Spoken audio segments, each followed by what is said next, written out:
Assalamualaikum warahmatullahi wabarakatuh.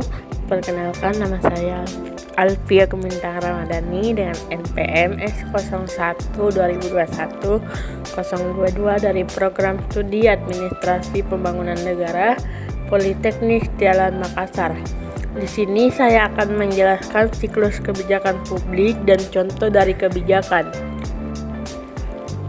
Siklus kebijakan publik didefinisikan oleh Lester dan Stewart, yaitu proses politik yang sebagian besar diwujudkan melalui kebijakan publik yang berlangsung secara terus-menerus. Siklus kebijakan ada 4 bagian. Yang pertama itu ada agenda setting, yang kedua ada formulasi kebijakan, yang ketiga ada implementasi kebijakan, dan yang keempat ada evaluasi kebijakan. Yang pertama ada agenda setting. Agenda setting adalah sebuah proses yang sangat strategis dalam realitas kebijakan publik. Dalam proses ini memiliki ruang untuk memaknai apa yang disebut sebagai masalah publik dan prioritas dalam agenda publik dipertaruhkan. Yang kedua ada formulasi kebijakan. Formulasi kebijakan adalah langkah-langkah yang paling awal dalam proses kebijakan publik secara keseluruhan.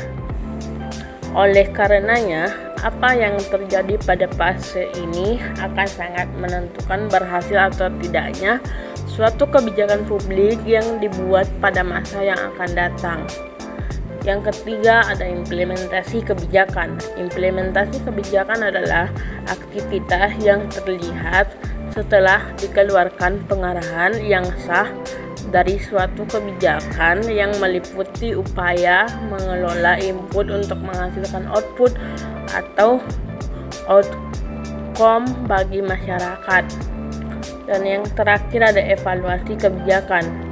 Evaluasi kebijakan publik merupakan suatu proses untuk menilai seberapa jauh suatu kebijakan publik dapat membuahkan hasil, yaitu dengan membandingkan antara hasil yang diperoleh dengan tujuan atau target kebijakan publik yang ditentukan. Selanjutnya ada contoh kebijakan publik, yaitu menggunakan sabuk pengaman saat berkendara. Agenda settingnya itu dikarenakan tingginya angka kecelakaan roda 4 yang tewas di tempat karena tidak menggunakan sabuk pengaman. Yang kedua ada formulasi kebijakan. Tingginya angka kecelakaan yang tewas di tempat karena tidak menggunakan sabuk pengaman, maka pemerintah mengeluarkan peraturan baru, yaitu wajib menggunakan sabuk pengaman bagi sopir dan penumpang yang ada di depan. Selanjutnya ada implementasi kebijakan. Implementasi kebijakannya yaitu dengan dipasangnya CCTV di setiap lampu merah.